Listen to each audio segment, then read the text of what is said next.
how to print Microsoft lists. In this video, I'll show you how to print your Microsoft list. So to get started, go ahead and open list.live.com to access Microsoft lists. Now, go ahead and sign in to your account.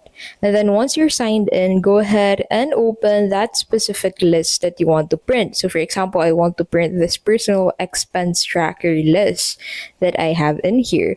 So open it and then click on Control P on your keyboard.